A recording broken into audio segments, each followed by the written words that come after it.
날씨가 참 덥죠. 이 무더위 속에서 하나님께서 저와 여러분들에게 또 예배를 통하여 말씀을 통하여 주시는 은혜가 넘칠 수 있게 되기를 우리 주님의 이름으로 축복합니다. 이런 질문부터 먼저 시작해 보죠. 날씨도 더운데 여러 가지로 생각할 게 많이 있으면 곤란하니까 오늘 본문 말씀 보니까 하나님께서 에덴 동산을 창설하시고 동산 중앙에 어떤 나무를 심으셨다고요? 생명나무와 선악을 알게 하는 나무. 그렇다면 왜 하나님께서는 생명나무까지는 좋겠는데 왜 선악을 알게 하는 나무를 만드셨을까요? 왜 심으셨을까요?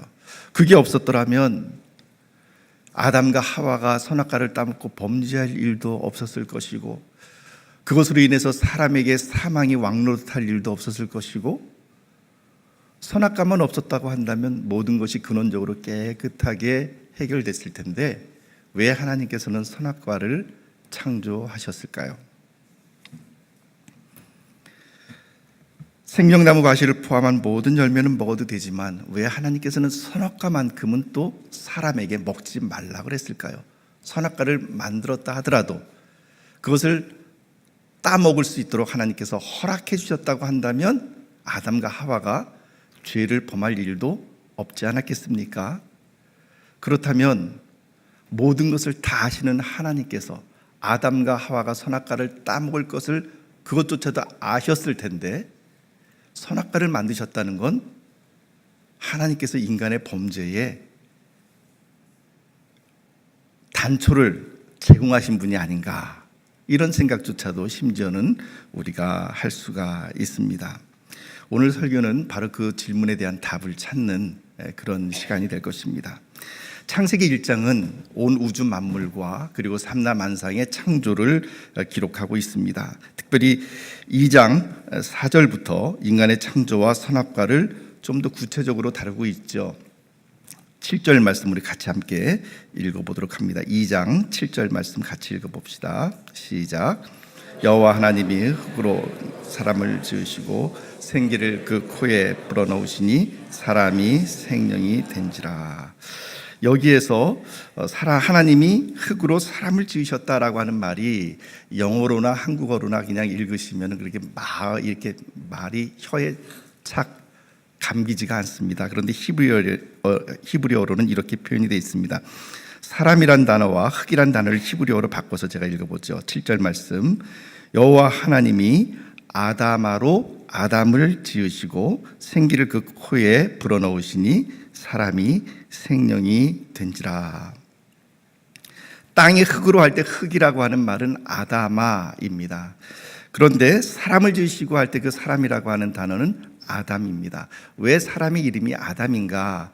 아담아에서부터 창조되었기 때문에 아담이라고 하는 이름을 갖게 된 것이죠.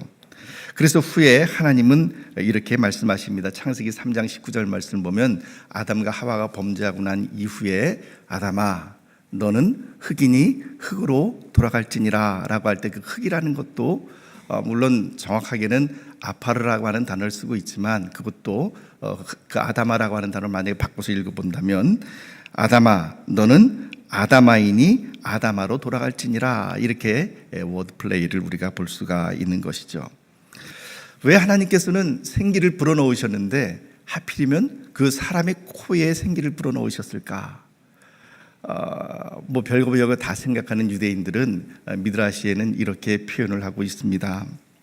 하나님께서 사람을 창조하시고 사람에게 생기를 불어넣으실 때 어디에다 불어넣으실까를 고민하는 장면이 나와요. 성경에 나오는 게 아니라 유대인의 이야기책인 미드라시에 나옵니다. 사람의 눈에다가 생기를 불어넣을까? 아니야. 사람은 그 눈으로 훗날 정욕에 가득 찬 그 마음을 가지고 다른 이에게 윙크를 할 것이기 때문에 눈에 불어넣는 것은 타당하지가 않아. 그러면 그 입술에다가 불어넣어 볼까? 아니야. 사람은 그 입술을 가지고 형제를 저주하고 하나님을 비방하는 그런 말들을 할 것이기 때문에 거기에 생기를 불어넣기에는 합당하지가 않아. 그렇다면 어디에다가 불어넣을까? 귀에다 불어넣어 볼까? 아니야. 근데 그 귀로 사람은 형제를 욕하는 말을 듣고 하나님을 비방하는 말을 또 들을 것이기 때문에 거기다 아니야. 그럼 어디가 좋을까? 코에 불어넣어야 되겠다. 인간은 그 코로 분향의 향기를 맡고 하나님 앞에 제사를 드리며, 그리고 무엇이 부정하고 부정하지 않은가를 분별할 수 있기 때문에 코에다가 생기를 불어넣어야 되겠다라고 하는 그런 결정을 하시고 하나님께서 인간의 코에 생기를 불어넣으셨다라고 하는 그런 구절이 나옵니다. 물론 지금 이 말씀을 드리는 게, 제가 이제 이 말씀이 주가 아니라 그냥 날씨가 더우니까 양념 삼아 이렇게 잠깐 좀 말씀을 드린 거고요. 이 구절을 보면 분명히 하나님은 흙으로 사람을 창조하셨습니다. 그 말의 의미는 인간의 본질이 흙의 먼지에 불과하고 유한하고, 그리고는 결국에 흙으로 돌아갈 수밖에 없는 존재라고 하는 사실을 우리들에게 분명히 이야기를 해주고 있는 것이죠. 그래서 인간의 첫 번째 본질은 무엇이냐면 흙이다. 그것도 흙의 먼지다. 그런데 인간이 참으로 오묘한 존재인 것은 하나님께서 단지 흙으로만 사람을 창조하신 것이 아니라 그 코에 하나님의 생기를 불어넣으셨다라고 하는 것에 있습니다. 하나님의 생기, 즉 하나님의 영을 그 안에 불어넣으심으로 말미암아 인간 안에는 두 가지의 본질이 존재를 하게 됩니다. 첫째는 유한하고 결국은 흙으로 돌아갈 수밖에 없는 유한한 존재인 보잘것없는 인간, 흙으로서의 인간. 또 하나는 그럼에도 불구하고 하나님의 생기가 그 안에 들어와서 사람이 생명이 되었으니 하나님의 무한하시고 영원하신 속성이 인간 안에 들어와서 인간 안에는 유한과 무한이 섞여 있는 그런 오묘한 존재가 바로 인간이다라는 것을 우리들에게 보여주죠. 자, 인간에게 생기를 불어넣으신 그분은 누구신가? 하나님이신데 그 하나님의 이름이 2장 그 4절부터 나오게 됩니다. 여러분들께서 한번 성경을 가만히 잘 보시면, 관찰해 보시면 창세기 1장 1절에서부터 2장 3절까지는 하나님의 이름이 다 한 가지 이름으로 나옵니다. 히브리어로는 엘로힘, 우리가 가진 성경은 하나님으로 나오는데 2장 4절부터는 그 앞에 한 글자가 더 붙죠. 어떤 글자가 붙습니까? 여호와 하나님. 그래서 이제 이런 일 때문에 나중에 이제 학자들이 문서설이라고 하는 것을 주장하기도 합니다만, 자, 그런데 여기서 지금 우리가 보려고 하는 것은 이 여호와 하나님, 여호와라고 하는 이름이 이제 처음으로 등장하고 있는데 이 이름이 갖고 있는 의미는 무엇인가라는 것을 여러분들과 같이 살펴보기를 원합니다. 한번 파워포인트 제가 드린 거 사진을 잠깐 좀 띄워봐 주시겠습니까? 하나님의 이름은 여호와인데 우리는 보통 한글은 왼쪽에서부터 오른쪽으로 써나가지만 히브리어는 오른쪽에서부터 왼쪽으로 이렇게 써내려 갑니다. 그래서 이렇게 읽으셔야 되는데 우리가 읽을 때는 여호와라고 읽죠. 물론 여호와냐 야훼냐 이런 이야기는 지금 여러분들과 같이 나누기에는 조금 더 시간이 걸려야 되기 때문에 그냥 여호와로 통일을 합니다. 근데 이 여호와라고 하는 이름을 가만히 보면은 어떤 단어의 그 복합체냐 하면 영어로는 비동사라고 하는 걸 여러분들께서 아시죠? 존재를 나타내는 비동사. 그래서 was 하게 되면 있었다라고 하는 것인데 그 was에 해당되는 단어가 바로 히브리어는 하야라고 하는 단어를 씁니다. 그 다음에 현재형으로는 is 하면 있다라는 말인데 그것은 호베라고 쓰죠. 그 다음 will be, 있을 것이다 라는 미래형으로 쓸 때는 이히예라고 씁니다. 그런데 여러분 보십시오. 하나님의 이름 요드 헤이 바브 헤이, 이 하나님의 이름과 그 다음에 비동사 과거, 현재, 미래를 가만 보니까 여러분들께서 무엇을 느끼실 수 있습니까? 형태를 보니까 비슷하다? 아니면 안 비슷하다? 예, 비슷하다, 닮았다. 예, 바로 이 여호와라고 하는 이름은 이 히브리어의 비동사에 해당되는 하야동사의 과거와 현재와 미래를 함께 복합시켜 놓은 그 형태가 바로 여호와라고 하는 하나님의 이름입니다. 그러니까 이 여호와라고 하는 하나님의 이름이 우리들에게 주는 의미는 무엇이냐면 하나님은 과거에도 존재하셨고 지금 현재에도 존재하고 계시고 미래에도 존재하고 있을 것이다 라고 하는, 즉 시간을 다스리시고 시간을 창조하신 시간의 주인이다 라고 하는 이름이 바로 이 여호와라고 하는 이름이에요. 이 하나님의 이름을 가장 잘 풀어놓은 것이 요한계시록 1장 4절 말씀 가운데 나타나는데 거기 보면 주님께서 당신을 어떻게 표현하면 이렇게 표현하십니다. 이제도 계시고 전에도 계셨고 장차 오실 이, 그러니까는 이제도 계시고 현재죠. 전에도 계셨고 과거죠. 그리고 장차 오실 이, 미래의 그 어떤 시점에도 존재하고 계실 이, 그분이 바로 하나님이다라고 하는 것입니다. 과거에 창조되기 이전에도 하나님께서 존재하셨고, 창조가 시간이 창조된 그 지금까지 하나님은 존재하고 계시고, 영원한 미래 그 어떤 미래 시간이라 할지라도 거기에 존재하고 계시는 분, 그 시간의 지배자, 그분이 바로 하나님이시다라고 하는 것이죠. 이 시간의 주인이신 하나님께서 사람을 흙으로 창조하시고 그 코에 생기를 불어넣으시고 인간에게 한 가지 금지 명령을 내려주셨습니다. 그 금지 명령은 바로 무엇이냐면 선악과만큼은 따먹지 말아라 라고 하는 것이죠. 본문 2장 15절에서 17절 말씀 우리 같이 한번 읽어보도록 하겠습니다. 15절에서 17절 말씀 시작.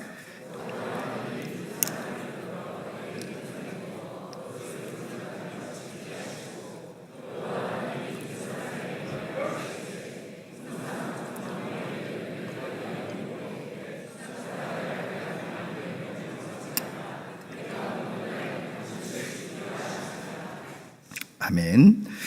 하나님께서 에덴 동산을 창설하시고 사람을 그쪽으로 이끌어 들이셨습니다. 그리고는 사람에게 명령하셨습니다. 동산 각종 나무의 열매는 네가 무엇이든지 따먹어도 좋다. 그러나 선악을 알게 하는 나무의 열매는 먹지 말아라. 네가 먹는 날에는 반드시 죽으리라. 여러분, 이 금지 명령이 없었더라면 인간이 범죄할 일도 애초에 없지 않았겠습니까? 그냥 차라리 하나님께서 다 먹어도 좋다, 네 마음대로 다 해라, 이렇게 허락하셨더라면 얼마나 좋았겠습니까? 왜 선악과를 창조하셨을까요? 왜 먹지 말라고 그랬을까요? 물론 가장 이것을 설명하는 가장 중요한 이론 가운데 하나가 무엇이냐면, 설명 가운데 좋은 설명이 무엇이냐면, 하나님께서는 사람 안에 자유의지를 주셨고, 그리고 그 자유의지를 따라 로봇이 아니라 자기 자신의 의지를 가지고 하나님께 순종하고 하나님께 경배하게 하기 위해서 좋습니다. 베스트 앤서, 좋은 답입니다. 그런데 오늘은 좀 다른 측면에서 이 선악과의 의미를 좀 찾아보려고 합니다. 선악을 알게 하는 나무는, 만약에 이 선악과가 없었다고 한다면 인간은 모든 나무의 열매를 다 자기 마음대로 할 수 있죠. 자기가 가고 싶은 대로 다 가고 하고 싶은 대로 다 하고, 그러면 인간이 어떤 위치에 올라가는 것일까요? 주인의 위치에 올라가는 거죠. 주인이 되어서 자기 자신이 그 주인과 아닌 거에 차이가 없는 거죠.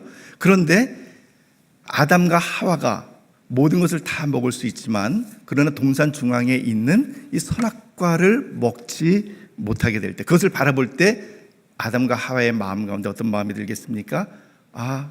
우리가 할 수 없는 일이 있구나라는 것을 깨닫게 되는 거죠. 그것은 곧 무슨 말이냐면, 이 에덴 동산의 주인이 내가 아니다라는 것을 깨닫게 해주는 그 기능을 바로 선악과가 하고 있는 것이죠. 내가 먹고 싶은 대로 다 먹고 내가 가고 싶은 대로 다 하면 내가 내 몸의 주인이죠. 밤 12시에 라면을 끓여 먹어도 밤 12시에 라면을 끓여 먹는다 그러면 제 아내가 화들짝 놀랍니다. 내일 아침에 체중이 얼마나 올라가려고 못 먹게 하죠. 그 라면의 주인이 제가 아닌 거죠. 그렇다고 아내의 것도 아니긴 하지만은 아무튼 그렇습니다. 그러니까는 동산나무의 그 어떤 것이든지 다 먹을 수 있지만 선악과만큼은 하나님께서 허락하지 아니하심으로 인해서 이 선악과는 인간에게 무엇을 깨닫게 해주는 나무냐면 네가 주인이 아니야 라는 것을 깨닫게 해주는 것이었습니다. 그러니까는 흔히 사람들이 이야기하는 것처럼 하나님께서 아담과 하와가 어떻게 하나 보려고 그 시험해 보시려고 먹나 안 먹나 보시려고 그렇게 만들어 놓은 것이 아니라, 그 선악과의 가장 중요한 기능 중에 하나는 인간이 내가 주인이 아니다라는 것을 깨닫게 해주는 것이었죠. 그런데 사탄이 이 선악과를 따먹게 하는 것은 바로 어떤 것이냐면 이 에덴 동산의 주인이 너야 라고 하는 것을 깨닫게 해주는 것, 그것을 깨닫게 해주는 것이 아니라 그렇게 잘못 착각하도록 만드는 것이 바로 사탄이 하는 일이었죠. 그래서 사탄이 뭐라고 얘기를 합니까? 너희가 이 실과를 먹으면 너희 눈이 밝아져서 하나님처럼 될 거야. 즉 네가 하나님처럼 될 거야 라고 하는 것이 바로 사탄의 유혹이었습니다. 사탄의 유혹은 무엇이냐면 네가 하나님이 되어라 라고 하는 것입니다. 너의 인생은 네가 주인이지 그 누구도 너의 인생의 주인이 아니다 라고 이야기하는 것이 사탄이 우리들에게 유혹하는 것이죠. 얼마나 그럴듯합니까? 내 인생은 나의 것, 내 인생은 내 마음대로 할 수 있고 그 누구도 내 인생을 타치할 수가 없다 라고 이야기를 하는 것이 굉장히 그럴듯해 보이지만, 그러나 하나님, 그 사탄의 이야기는 무슨 말이냐면 하나님으로부터 매여 있는 밧줄을 네가 풀어버려라 라고 하는 것이었습니다. 사랑하는 성도 여러분, 이런 질문 한번 해보죠. 기차가 가장 잘 달릴 수 있는 것은 어디 위에 있을 때 가장 잘 달릴 수 있을까요? 그렇죠. 철로 위에 있을 때 가장 잘 달립니다. 철로를 벗어나게 되는 걸 뭐라 그래요? 기차가 어떻게 했다고요? 탈선했다고요. 기차가 탈선하게 되면 어떤 일이 일어납니까? 기차가 탈선하게 되면 그 기차도 가지를 못하고, 그리고 그 안에 타고 있는 사람들도 부상당하거나 죽임당할 수 있는 아주 위험한 그런 곤란한 처지에 놓이게 되는 것입니다. 사랑하는 성도 여러분, 인간은 주인이 아닙니다. 여러분은 여러분들의 주인이 아닙니다. 하나님께서 주신 것을 잘 관리하고 다스려야 될 사람들이죠. 인간이 가장 행복할 수 있는 것은 언제인가? 인간이 이 기차가 가장 잘 달릴 수 있는 것은 철로 위에 있을 때였던 것처럼, 인간이 가장 행복하고 인간으로서의 가치를 잘 누릴 수 있는 것은 어디인가? 바로 하나님의 말씀이라고 하는 그 철로 위에 있을 때, 하나님 안에 있을 때 인간은 행복하고 인간은 가장 자기의 가치를 잘 구현할 수 있는 것입니다. 왜 일요일을 일요일이라 그러지 않고 주일이라 그럴까요? 그렇습니다. 주일이라는 것은 누구의 날이라고요? 주님의 날이다라고 하는 말입니다. 주일에 늦잠도 자고 싶고 등산이나 낚시도 가고 싶고, 그리고 내가 가고 싶은 대로 하고 싶은 일도 많겠지만, 그러나 교회에 나와서 우리가 예배를 드리는 이유는 무엇입니까? 바로 주일이 이 주님의 날이라고 하는 것을 고백함과 동시에 내 인생의 시간과, 그리고 내 인생의 내 생명조차도 나의 것이 아니라 누구의 것이라고요? 하나님의 것이라고 하는 것을 하나님 앞에 고백하는 것이 바로 주일 예배입니다. 나는 그분께서 나에게 허락해 주신 시간과 생명과, 그리고 나에게 허락하신 이 모든 시간들을 관리하는 관리자일 뿐이지, 이 시간조차도 내가 가지고 있다 그래서 이 시간이 나의 것이 아니다라고 하는 것을 고백할 수 있는 것이 바로 주일인 것이죠. 11조를 생각해 볼까요? 왜 11조를 드립니까? 11조를 드리는 것이 참 때로는 살림이, 여러분을 아마 느끼시겠지만 굉장히 살림도 빠듯하고 써야 될, 지출해야 될 것이 너무나도 많은데, 애들 학원비도 나가야 되고 부모님께 용돈도 드려야 되고 뭐 여러 가지 해야 될 일들이 많은데, 그럼에도 불구하고 먼저 11조를 따로 떼어서 하나님께 드리는 이유는 무엇입니까? 그것을 드림으로 인해서, 11조를 드림으로 인해서, 힘들지만 드림으로 인해서 무엇을 고백하는 겁니까? 이 재물이 내 것이 아니라, 내가 땀을 흘려서 벌었지만 내 것이 아니라 바로 하나님의 것입니다 라고 하는 고백이 바로 그 11조에 담겨져 있는 것이죠. 그런 맥락에서 본다면 선악과나 주일 예배나 11조나 비슷한 기능을 하고 있는 거죠. 어떤 기능입니까? 내 것이 아니다, 하나님의 것이다 라고 하는 것을 고백하게 하는 것입니다. 내가 가고 싶은 것이 있어도 주일은 예배를 드림으로 하나님께서 주시는 나의 생명과 내 시간이 하나님의 것임을 고백합니다. 먼저 쓰고 싶은 곳이 있지만 그 유혹을 참고 11조를 주님께 드림으로 이 재물이 주님께 속해 있음을 하나님께 믿음으로 고백을 합니다. 내가 하고 싶은 선악과 같은 죄악이 있다 할지라도 그 선악과 같은 죄악을 내가 절제함으로 인해서 내 인생, 내 모든 것들이 다 하나님께 속해 있음을 우리가 고백하는 것입니다. 사랑하는 성도 여러분, 인간이 아무리 몸을 치장한다 할지라도, 아무리 잘 먹고 잘 산다 할지라도 인간의 육신은 먼지일 수밖에 없습니다. 아무리 큰 힘을 가진 대통령이라 할지라도, 그리고 또한 권세를 가진 사람이라 할지라도, 혹은 재벌이라 할지라도 다 죽으면 한 줌 흙으로 돌아갈 수밖에 없는 것, 그것이 바로 인생인 것이죠. 인생의 본질이 그것입니다. 사랑하는 성도 여러분, 그러므로 저도 죽고 죄송하지만 여러분들도 죽습니다. 그때는 언제인지 모르지만, 그래서 우리는 다 흙의 먼지로 돌아가야 할 사람들입니다. 그러므로 이 땅에서 내가 천년 만년 살 것인 것처럼 교만해지거나, 그리고 천년 만년 살 것인 것처럼 꽉 움켜잡거나 그렇게 사는 것이 얼마나 어리석은가를 성경은 우리들에게 이야기를 해주고 있습니다. 그렇다면 우리는 흙이기 때문에 아무런 소망이 없는 존재들인가? 우리는 흙의 먼지들이기 때문에 헛되니 모든 것이 다 헛되도다라고 하는 전도서의 말씀처럼 모든 것이 다 허망하고, 그리고 보잘것없는 허무주의에 빠져 살아가는 것이 우리 인간인가? 그렇지 않습니다. 성경은 사람을 만든 재료가 흙 외에 또 하나 하나님의 영, 즉 하나님의 생기가 우리들에게 있음을 보여줍니다. 오늘 참 제가 하나님께 감사를 드리는 것은, 아까 교동문을 낭독할 때 그 교동문의 내용이 바로 오늘 본문 여러분들과 함께 읽으려고 하는 그 본문이었어요. 그래서 오늘 이 본문을 가지고 오기를 잘했구나라는 생각을 했는데요. 고린도후서 4장 8절부터 고린도후서 4장 8절부터 10절 말씀을 한번 볼까요? 고린도후서 4장 8절부터 10절 말씀.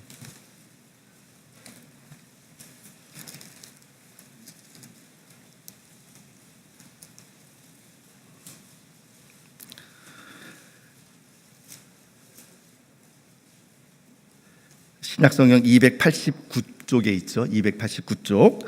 우리 한번 같이 읽어봅시다. 고린도후서 4장 8절부터 10절까지. 7절부터 볼까요? 7절부터 봅시다. 7절부터 시작.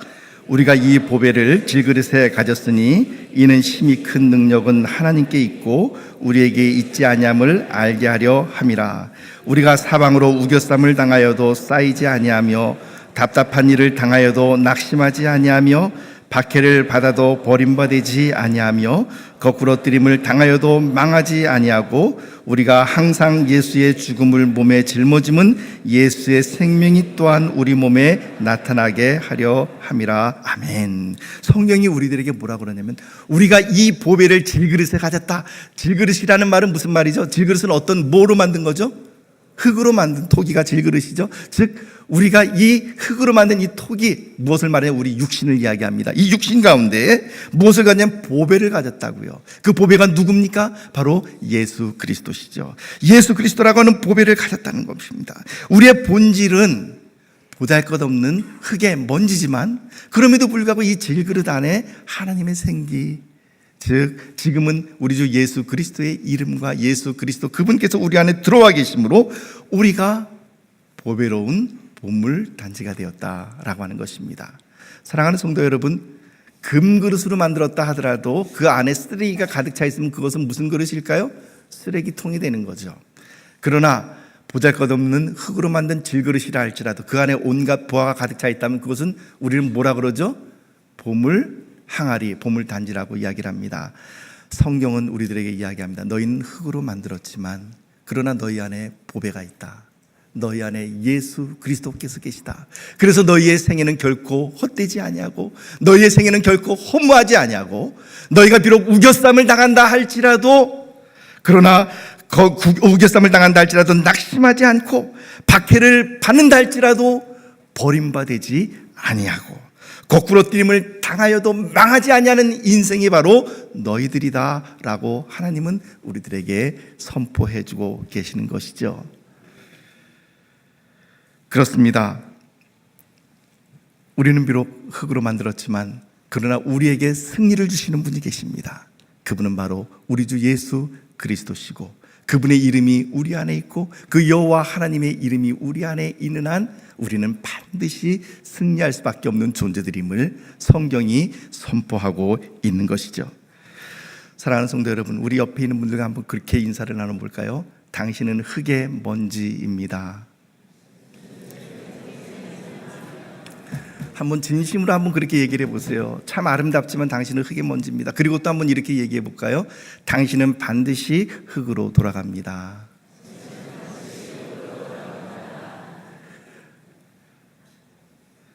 마지막으로 한 번 더. 하지만 당신은 존귀한 분입니다. 할렐루야. 바로 이것입니다. 사랑하는 성도 여러분, 그래서 오늘 하나님께서, 여호와 하나님께서 흙으로 사람을 창조하셨지만 그 안에 생기를 불어넣으셨습니다.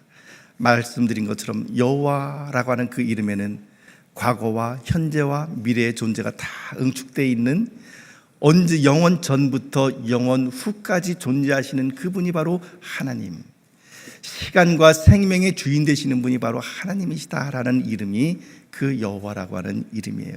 그 생명의 주인, 시간의 주인 되신 하나님께서 우리들에게 시간을 허락해 주셨습니다. 우리들에게 생명을 허락해 주셨습니다. 우리에게 재물을 허락해 주셨습니다. 우리에게 건강을 허락해 주셨습니다.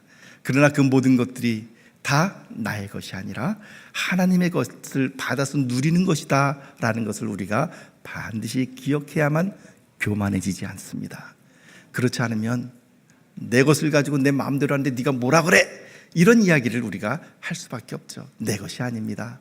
하나님의 것입니다. 그래서 우리는 늘 하나님 앞에 겸손해야 되고, 하나님 앞에 서기까지 우리는 겸손함으로 살아가야 하고, 그럼에도 불구하고 우리는 우리 안에 하나님의 영, 하나님의 이름이 우리 안에 있고, 그리하여 우리는 참으로 존귀한 존재라고 하는 사실을 저나 여러분들이 잊지 않고 반드시 하나님 앞에 나아가며 승리를 할 수 있는 그런 분들이 되시기를 우리 주님의 이름으로 축복드립니다.